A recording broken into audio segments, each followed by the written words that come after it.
Kinshasa ezali miroir, glace, talatala. Soko moto akomi ayeba te anyeti capital miroir ya Zaire mobimba. Soko moni olobi na banda kuna na sima babengi arrière pays ezalo bele ndenge wana. Mais ndenge soko nazali koleka na banzela na monaka tokoki be kobongisa nzoto lipo moko bilamba ya sika bilamba ya kitoko te mboko tovanda na kati ya mosoto te. Gombe Choli hein. Moi cher Gombe Choli. La Gombe ndenge Choli, Gombe Choli hein, Gombe Choli.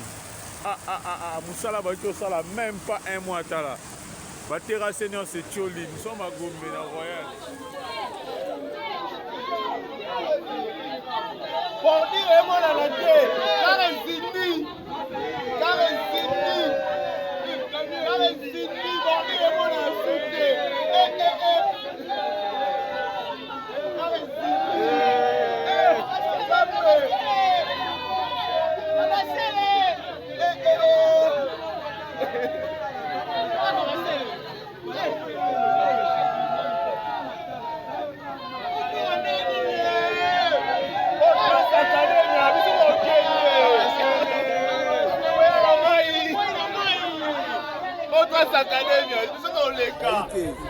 Totalement avenue au Gekoko afandaka avenue principale alekaka chaque jour na honorable F Bazaïba avenue alekaka chaque jour yango bomoni bien avenue na bango vraiment yango ndako Bazaïba yango wana étage wana soko avancer moké sika Gekoko mais kota Jean-Marc na biso biloko ezati et pas Jean-Marc Abundu biloko oyo ezate na ebisio et pas Jean-Marc na biso lokola dans makadam tala sika Gekoko afandi Bazaïba afandi tala botala na biso ezati kuna liboso zwa bien mona ba zwa vraiment bien avenue Gekoko afandi alekaka chaque jour Zélane yango Gekoko alekaka chaque jour Gekoko gouvernement Fatima Bunda pesa mbongo abomisaki ngabwa bien Gekoko asomba mituka kabola batu tane toko modinda bien Gekoko ana lupango ya Gekoko eza wana so yekide banderole wana lupango neza wana ye moko afandaka wana soko kebo bazayi baza wana etage ya kitoko wana ya bazayi ba ngabwa gouvernement ede biso lukela biso esika place Bangulu, merci. Fleuve, les lacs même au niveau du palais du peuple. Donc ne venez pas, chers amis. Les véhicules sont en difficulté ici. Vous voyez la Jeep là, c'est en difficulté. Là c'est devant le palais du peuple. Triomphar mon lac, palais du peuple et mon fleuve. Voilà, là c'est les idées, les quoi partout là-bas. Donc ici nous sommes bloqués dans l'eau. Nous sommes bloqués dans l'eau. On ne sait pas passer. Tous les véhicules stoppent. Voilà.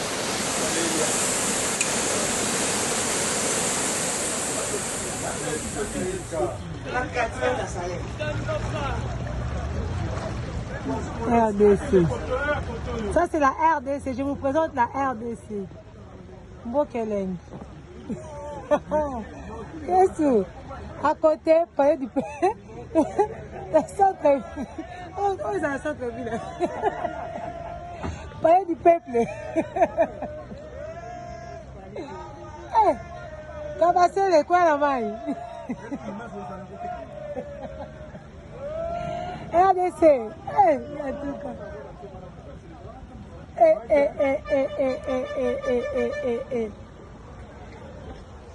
Ça c'est la RDC, le République démocratique du Congo. Kinshasa ezali miroir, glace, talatala. Soko moto akomi ayeba te anyeti capital.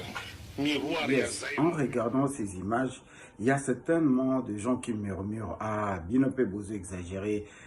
Ezala Kimbola, les bêtises, ça a toujours été ainsi depuis des milliers d'années. D'ailleurs, comme je l'ai dit dans ma vidéo précédente, en France, aux États-Unis, ou à Ganouiti-Koleka, dévasté la même chose. Il y a eu des inondations et il y a même eu des morts. Bandeko. Tant que Félix Alobaki, il fera du Congo ou de Kinshasa l'Allemagne de l'Afrique. Nanatindaki. Azalaki ko imaginer nini. Akanseki ko sala mandenge nini. Azalaki ko ignorer que son mandat prendra fin. Donc comme il a deuxième année, il y a deuxième mandat. L'Allemagne de l'Afrique a promis qu'on a premier mandat. Mais cela n'est pas un problème ici. Et Zali, résultat, il y a Mouyibi, les détournements en outrance d'une manière insolente. Mouyibi, comme l'aurait dit Perrault Loire, Mouyibi et Leki Ndelo. Bandoko, est-ce que tu imagines que le président n'a pas un salaire de tu tiens entre parenthèses. Même au Conseil à Sénat, il y a Parlement, on a Badjanaï, la première ministre, Bangonio, surtout Baganyaka, salaire, il y a président des États-Unis, il y a toute une année. C'est-à-dire le salaire du président des États-Unis qui gagne pendant 12 mois, fait le salaire de Sam Malokonde, fait le salaire de Vital Kamerhe, fait le salaire de Madame Tsunami, d'un mois. Un mois, s'il vous plaît. Le Parlement, le Sénat, semble-t-il que les deux institutions dépensent plus ou moins 1 million de dollars par jour. Donc le 2, ça fait 2 millions de dollars par jour. Et le voyage de Félix, chaque voyage coûte 2,5 millions par voyage. Faisons le total quand même, voyons. Il y a un problème en bon côté, parce que avant Moula et Beta, pendant la saison sèche, regardons les images. Mboka ekufi comme pas possible. Bandeko oyo bozomona tozana Kabinda sur Avenue Plateau. Donc binomo bozomona ndenge eza lokola na zamba moko boye lokola na yebite place moko inexplicable. Or à pleine ville ya Kinshasa et puis na commune ya Kinshasa, l'une des communes phares et miroir ya mbokoyo. Botala binomo Kabinda ndenge ezali. Tozali na mboka moko uti na guerre moko ya makasi, donc même Ukraine eza boyete. Donc tala ba caniveau bouché na à pleine elanga caniveau eza bouché. Bandeko nanga mboka eza ya kokufa. Agissons positivement pour le pays. Kobundela mboka ezaka ate kosima mandoki kosala ba désordre. Mais ali pe ko utiliser ba moyen ou tozali yango ba téléphone, ko filmer ba place où ezali saleté afin ya ko exposer yango na mokili. Mokili emona bakambi oyo ba lobi ba mona raté. Ba mona combien tozonyo kwa matala ba congolais ne bazotambola. Ba motar wana ba futaka ba tax na bango. Bato ba vandi oyo bisika bazana ba téléphone ba lexaka moment na ba TikTok ou WhatsApp, Facebook, mais bazora temps ya ko dénoncer te botala ba caniveau bino moko. Bande konangai yo kinoise, yo congolais esiko zami place au moni salité zoa téléphone na yo oli obi na nzembo afali comme bomu mesano nzembo afere nzembo ba miliciens na biso zoa petan ya ko dénoncer place ya salité o eza ko boma yo ou eza ko pesa yo typhoïde eza ko pesa yo malade ou ezo boma yo avant l'âge pota la place o tozali ezo correspondre na biso le sosute mbongo mboka bozo sala na yango nini. Fachi Béton, le président de la République. Béton, tiaga sata Béton na mboka. Regardez mboka est comme poussière, mboka est comme poto. Béton ezali wapi. Béton ezali wapi. Bota la bino moko tozali na rond-point Yolo médical. Route université. Bongolo oyo babetela ki tolo to bongisi bongolo. Bota la direct côté ya bongolo nenge ezali. Mbongo mboka ezokende wapi, monsieur le président de la République Fachi Béton na équipe na yo.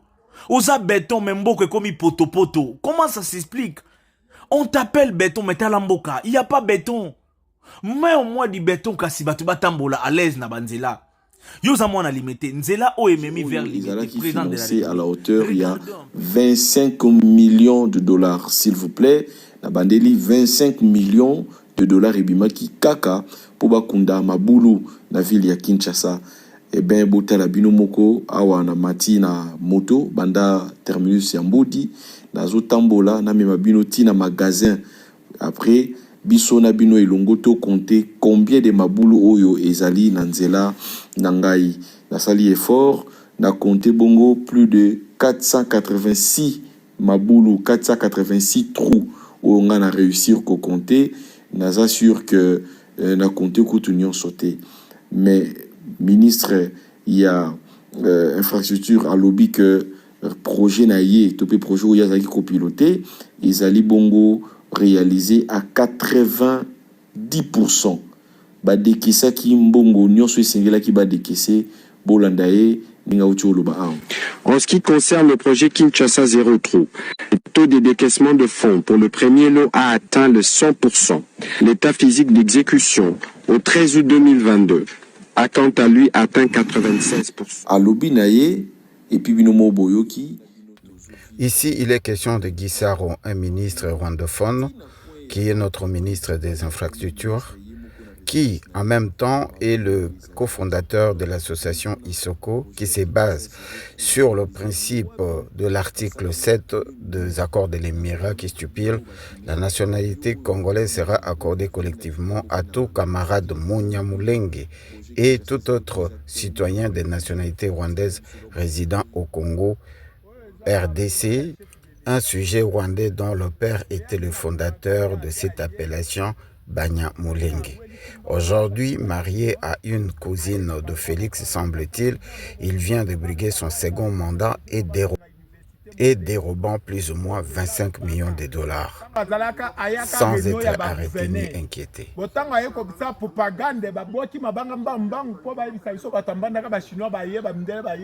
Bayeba bandi po basala université.